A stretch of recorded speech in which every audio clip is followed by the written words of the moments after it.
Anybody that goes up for adoption, there's a reason behind it.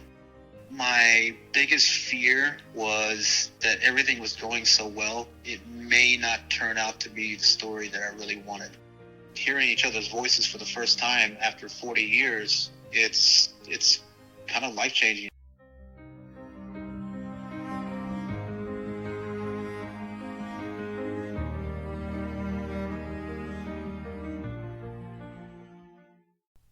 I met Jason 5 years ago when I was working with a volunteer group that helps adoptees find their birth families using DNA testing websites and connecting matches through genetic genealogy.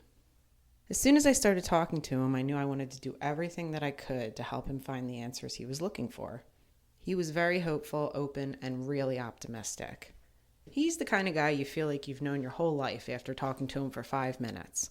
He had grown up in a family with 2 siblings who were the biological children of his adopted parents. He originally took a DNA test to get medical insight after a health scare, but in the end, he gained so much more. We worked together, and within a few months, we had found his maternal family. On Christmas Eve of that year, I got a package in the mail. As a token of his appreciation for the work I had done for him, Jason had sent me a necklace with a silver charm of Texas with a heart in the middle. He told me I'd always have a brother in Texas. That gives you a little insight into who Jason is. He's warm and he's genuine.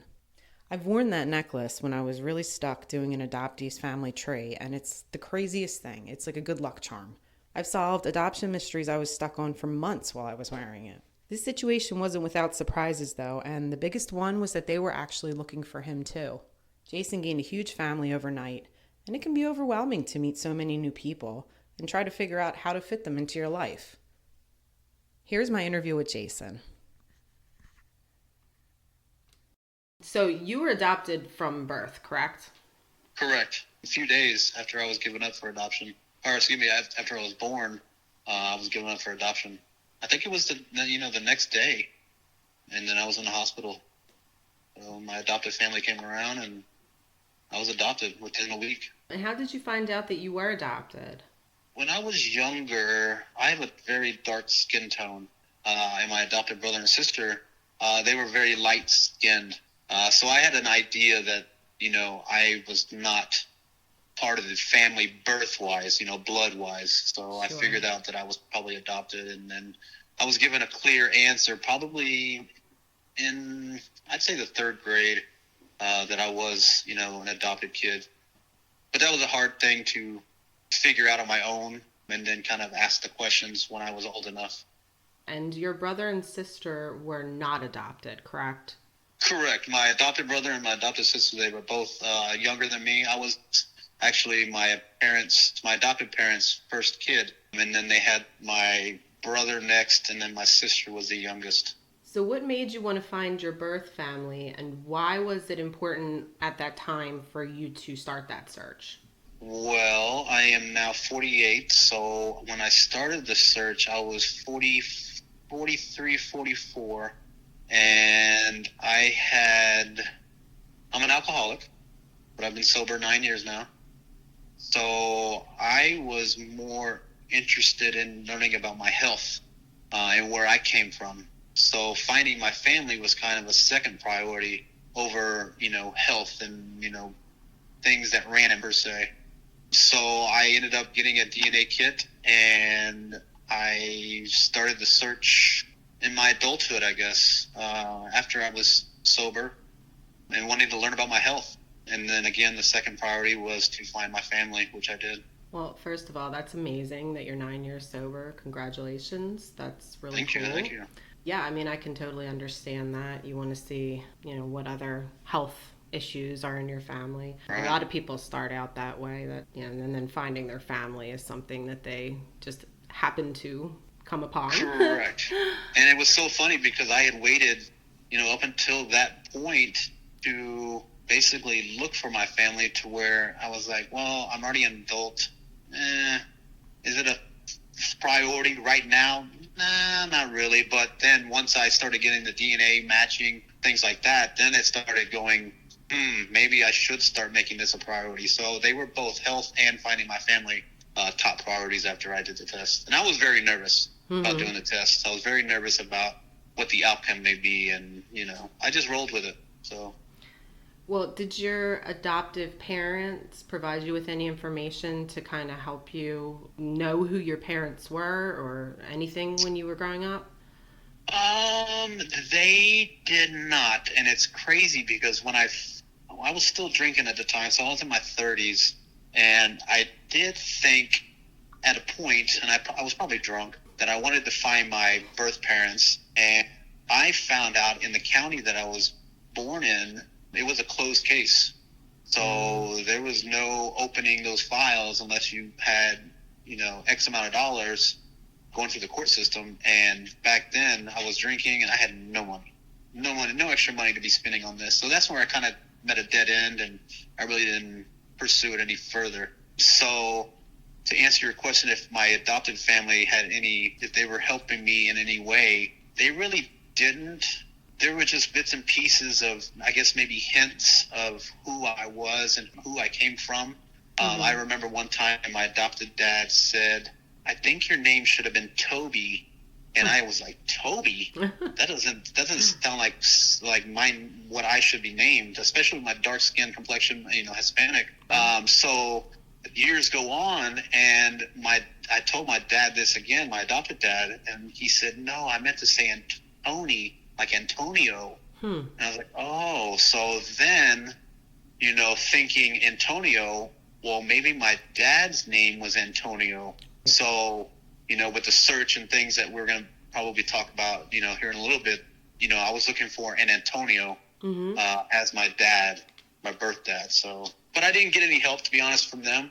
It was all just the DNA stuff that led me to that point of looking for him. So how did you go about finding your birth family? I mean, I know some of it. Right, of course. So I did the test. And again, the first priority was to do the health stuff. So that came back with a lot of knowledge. That DNA stuff's no joke. It's pretty serious and pretty knowledgeable. And so then the non-tech savvy guy, started going through the website. And I think it was 23andMe, the first DNA test that I took. And I started piecing names together, dates together. I was a lost guy. I couldn't figure it out. And I don't know what I was doing. And maybe it was because, Facebook figures out, oh, you're searching for this. Let me lead you, to these ads or these groups or whatever. And they're always listening. So I guess my phone led me to this volunteer group to where I could, and I believe if I was interested in kind of like a private investigator that needed help, that I needed help with 24/7, they would jump on the case right away. I had to shell out X amount of dollars, I think, or I can wait 3 to 4 weeks and then I would have something free. And I said, you know what, I've been waiting, over 40 years already. I might as well just wait a little bit longer. And that's when you popped up. Yeah, so I was working for a group that people would volunteer to help figure out who your birth parents were using the DNA matching through various websites. And that is how we met. Right. And then I think when I did the first DNA test, you said, well, you would probably need to take the second test, which was ancestry. And so I did that. And then I remember you saying, okay, give me your username and passwords. Let's do this.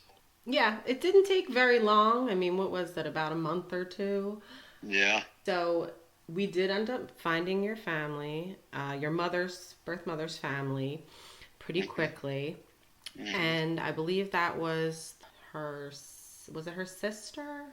It was. So are you talking about the lady that messaged me personally?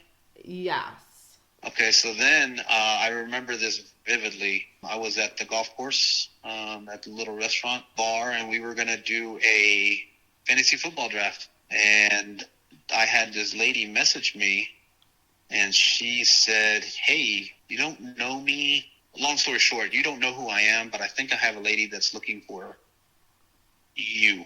And I did not know at the time, but that was my sister. Okay. And then the lady that was looking for me obviously was my mom. So they had actually been looking for me for a long time. Yeah, I remember that. To be told. That was amazing. Yeah.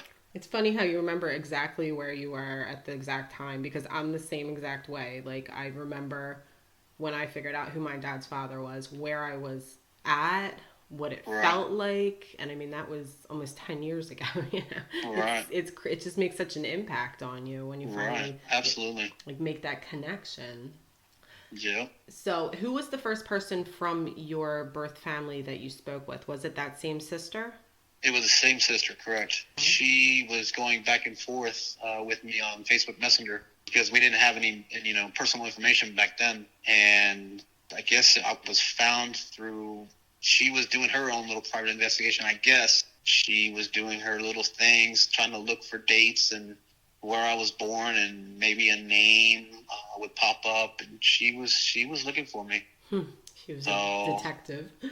yeah, but she ended up messaging me, and the little profile picture, it was only a flower, so I really didn't know who this person was and what they looked like. But she would be the first person that contacted me back then. And how long after that did you speak with your mother? That was within days. I was so nervous. She said that she would have this lady call, and she said, it's probably your mother. I lost it at the golf course. But when I started talking to her, hearing each other's voices for the first time after 40 years, it's kind of life changing. And she started crying, right away. Yeah, I can Oh, imagine. So so how long after you found them did you meet them in person? What I think that's what about like a 7 hour drive you said for you? it is from Okay. Dallas to Corpus Christi is about 7 hours. They had made a plan to have my sister that got in contact with me, one of my oldest sisters, one of their husbands, and my mother. They had planned to come up here one weekend. I was excited, get everything planned, but then very nervous at the same time. But they were willing to make the 7 hour drive up to Dallas. No pressure. Yeah, everything worked out. So Like right before you were ready to meet them, were you just feeling like really nervous, really excited, like just anxious just to see them uh, finally? I think my biggest fear was that everything was going so well communication wise that it may not turn out to be the story that I really wanted. Adoptions are, I mean, anybody that goes up for adoption, there's a reason behind it. Right. Whether it's good, whether it's bad. So with the communication going on and me not really poking and prodding for questions just yet, I was kind of nervous that, it wouldn't turn out to be the story that it really did turn out to be, which was a great one. So I was very nervous upon their arrival. What was the meeting like when you met your birth mother for the very first time and your sisters?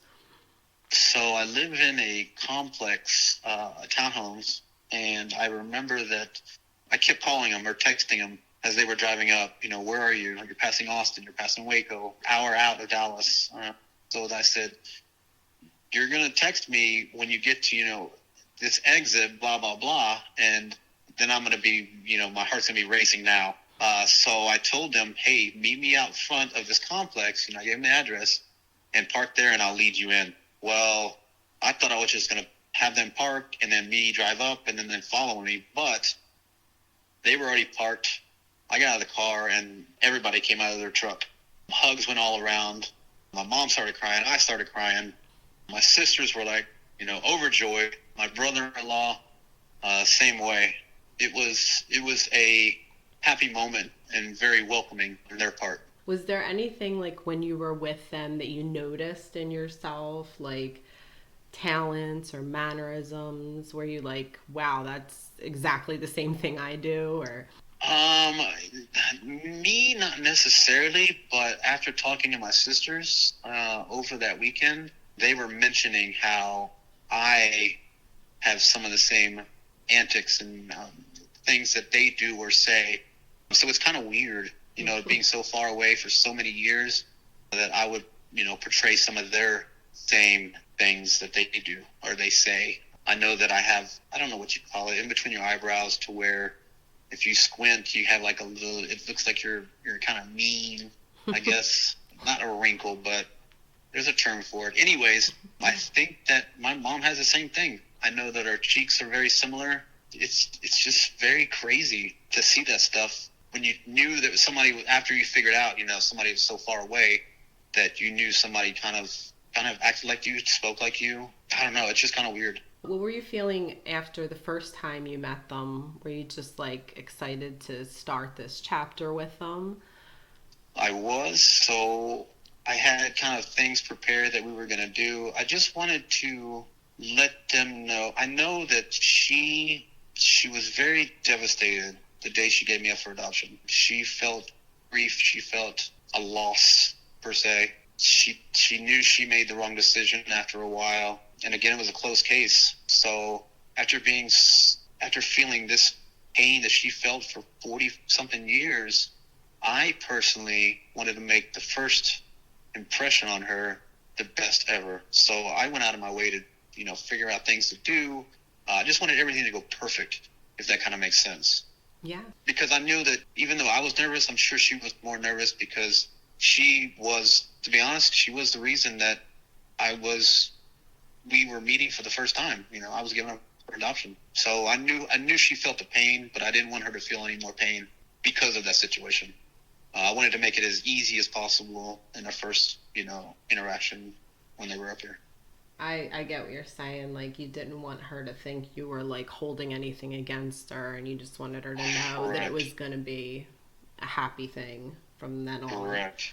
So you got several sisters, and was there a couple brothers in there too, I think? So there's 7 of us siblings. Wow. Yeah. So I was the only one given up for adoption. I was the middle child, which made things, in my mind, very strange. Why was I in the middle? Why was I the only one given up for adoption? What happened? And I love my mom so much, so I didn't want to poke and prod with questions. Why did this not happen? Why did this happen? What was the reasoning? This and that. Because I knew she still felt that pain. Even though she didn't speak it, I knew she felt it. Yeah. So one day she was ready. She said, "Hey, I'm ready for you. Ask me anything." And so I asked her. And then she told me the reason. And I knew that she told me back then. And I knew that we were going to do this interview. So I kind of wanted to get the story straight. So I did, honestly, because we're both adults. So I wanted to ask her one more time, even though I knew that bringing up bad memories may trigger some type of feeling. Yeah. So I asked her again just to make sure, and I figured out the reason why I was given up for adoption. We're not going to speak about my dad because he was never in the picture. That was because he ended up going out one night and bad things happened, and it wasn't a great turnout. And when he ended up coming home, that was it. That was done. My mom and dad, they split up, and that was, I think, in November, and I was born in January. So the decision for me to be given up for adoption, because I'm sure she did not want any resemblance. She didn't want anything to do with him. I was given up for adoption, so I was in the middle. She regretted it days later. The wrong decision was made. So you're still in touch with your family. Right. How often do you speak to them? Like, is it a daily thing? I mean, is it just like it's always been like that? Yeah. So I try to call my mom at least once a week. We text, we interact on Facebook. My sisters, my brothers, we interact on Facebook as well. We have a group chat that we'll, send messages through every once in a while. They know that whenever we have bad weather up here, like the ice storm back in February last year, that they were worried about me. And so that group chat, we'll speak to each other there, and we'll express concern. We'll say, Happy Mother's Day or Father's Day, and stuff like that. We chat a lot. It's a good feeling to know that they're so open, they're welcoming, if that makes sense, and that I'm not that outcast that they can't talk to, if that makes sense. Yeah, I mean, it sounds like they include you just like one of the siblings. Correct. There's nothing strange to them about it at all. You're just correct. Yeah. And it was very crazy because after they came up here to Dallas, we had planned prior to COVID, my family down there, my aunts, they planned to get a reunion of sorts for my mom's family. So I had planned to go down there in June, I believe, June or July of that year. And Oh, you talk about a nervous wreck. I thought, they were nervous coming up here, but I was going down there to meet the whole family. And that wasn't even the whole family. So I probably met 150 people. It's a lot. In this reunion. A lot. So Yeah.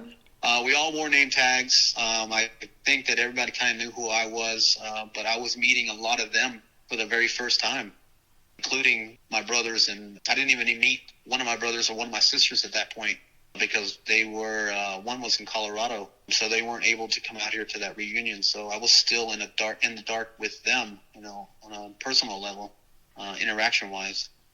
But I was nervous going down there for that reunion. Yeah, I can imagine. But it's good because we interact like we're brother and sisters, and they tell me, how things were back in the day when they were kids. So they weren't afraid to let me know and to include me. Like, they were just giving me information about how they grew up. And it's funny because they thought that I was living in Beverly Hills somewhere, when in reality I was just in Dallas.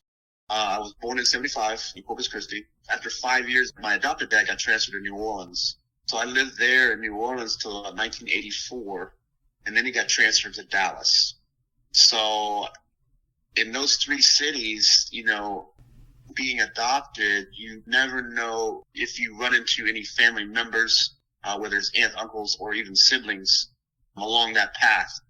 I did go back through my sister's pictures, and I found out that during the Cowboy season, probably 3 years after everything kind of came together, that one of my sisters was in the same building and my other sister was in the same building as well that season. So we did cross paths, and, although that stadium holds 100,000 people, we were in the same building at the same time. So during your adoption, after so many years, that you think it's impossible that you may run into them. It was pretty crazy that two of my sisters were in the same building that I was, and that we had no clue. Yeah, that's actually really crazy. We kind of backed off on the whole, like, trying to find your birth father. We hit some roadblocks with different family trees, and you weren't able to get much information from your birth mother. You kind of touched on it, and I know sometimes people that are adopted, when they meet their birth mother and she had a difficult relationship with the birth father, they don't want to bring it up to them, and they don't want to find the birth father because they don't want it to be traumatic for her. Like, correct. Did you feel that, or were you just so overwhelmed by the family you had already found? So I didn't want to upset her any more than she may have been upset already. I know that obviously I come from my father, so those questions may be asked down the road. But to bring that up now, and to know that, the number one priority was health, and now it is completely my mom and my family, my siblings, aunts, uncles, cousins. Finding my dad, it's still something I may do. You're curious, but still. yeah, but not to upset my mom anymore. I just kind of dropped it, I guess. I think everything plays out for a reason, and if I do end up finding him somehow, then I do. But I don't want to upset her any more than she already was upset, because it's traumatic to not lose a child, but to give one up and then not be able to know anything for 40-something years. Yeah, I mean, she wasn't even able to write you a letter because it was a closed adoption, so she couldn't even have any contact with you at all. I mean, that had to be really difficult for her. Right. But she has you now. Yeah, absolutely. And it is awesome. She actually back then was an alcoholic, drug addict. And I heard from my brothers and sisters that it was very often that the lights would go, electricity would go out, the bills weren't being paid, no food on the table, because maybe the addiction, and maybe that's where I got my addiction from. But that was back in the 70s and 80s. And now she has a church with her new husband. So she completely changed her life around. Wow. So, yeah, I mean, to go from all that, mid to late 70s, early 80s, to where we're at now in 2023, to have a church down in South Texas, have a a great community that comes there every Wednesday, every Sunday. That's awesome. So I love her so much for that, and I couldn't be more proud. Are you religious at all? I am. You I are? am. Yeah. So I talk to the guy up above every single day. Before I leave the apartment, I talk to him every day. And I thank him not only for waking up that day, or the things that went on the day before or the week before, but I also thank him for the things that have gone years ago, to where I was able to find my mom. I was able to let her know, hey, I was good. Giving me up for adoption was a tough deal, but God up above, he had plans. Maybe I was down there, and if I would have stayed in Corpus, maybe there might have been an accident.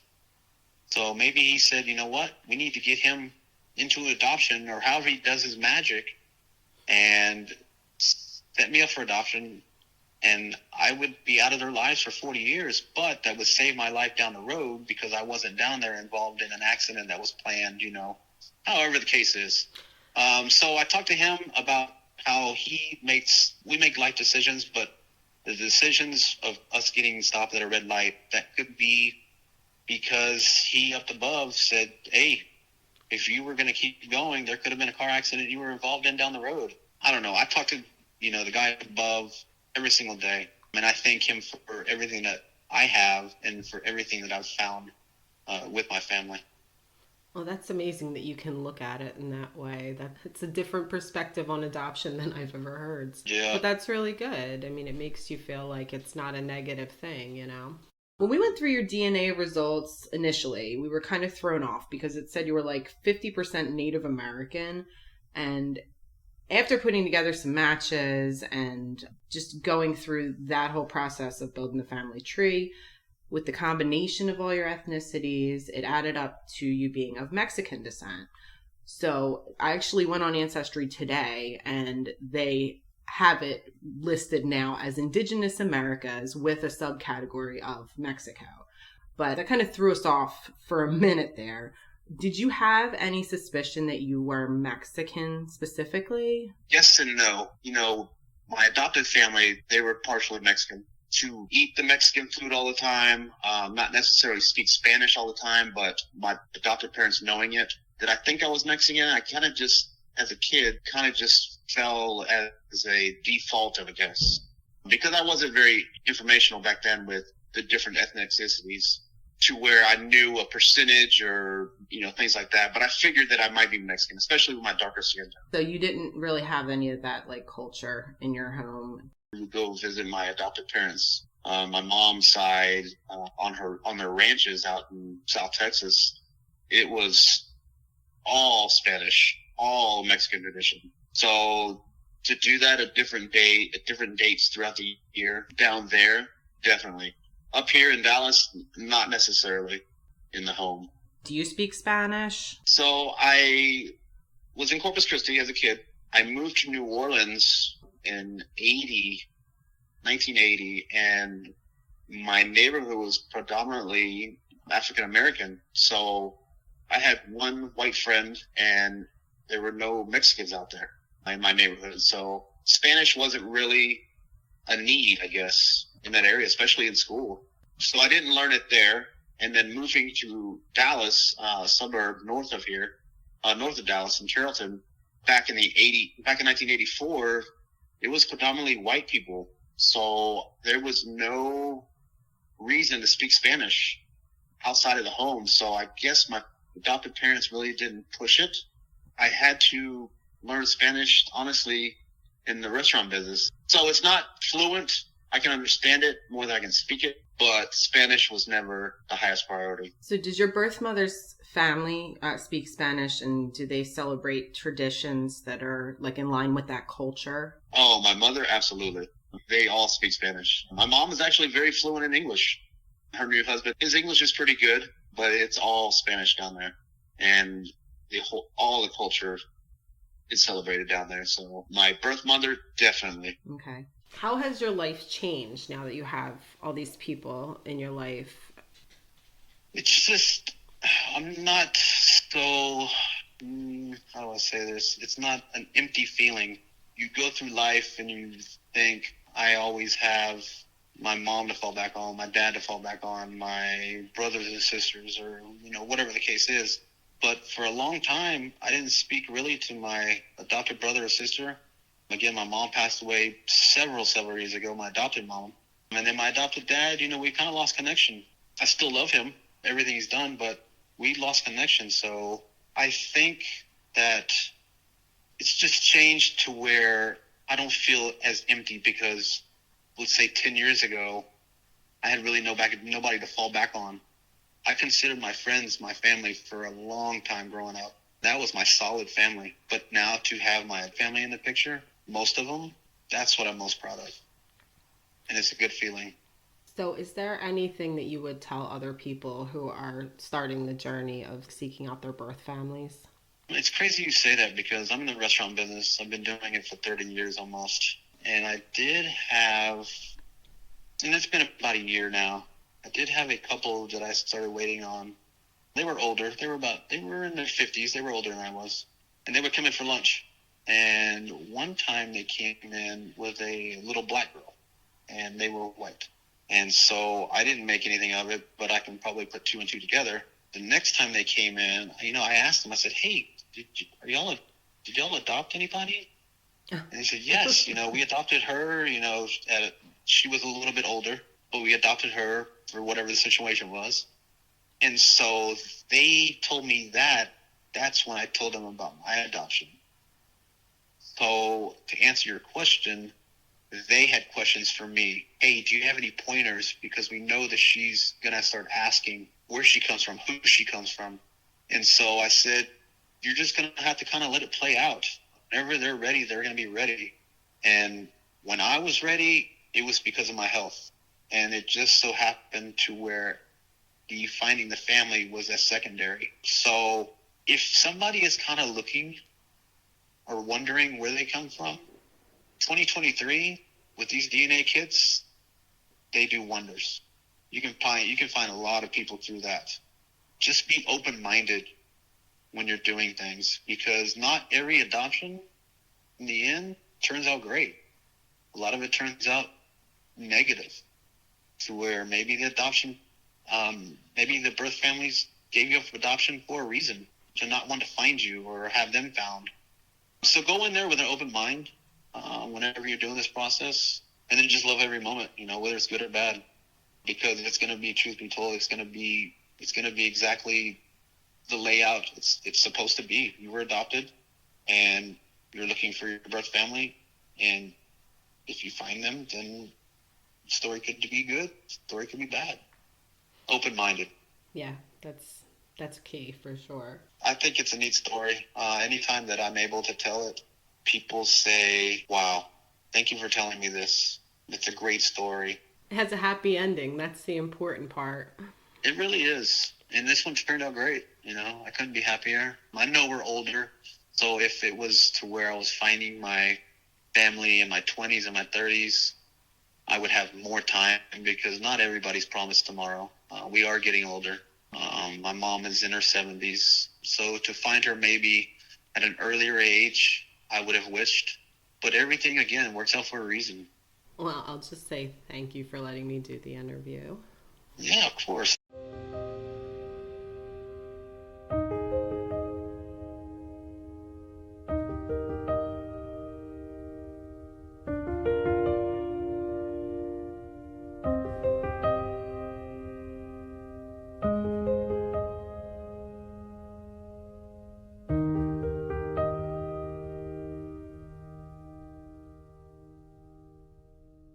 If you or someone in your family has been touched by adoption and would like to speak about it, please email me at whathappensaFterpodcast@gmail.com.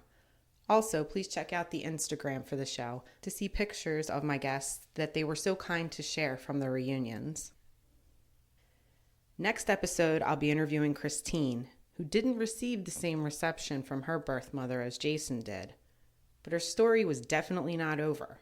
Listen next time to find out what happens after. Thank you for listening.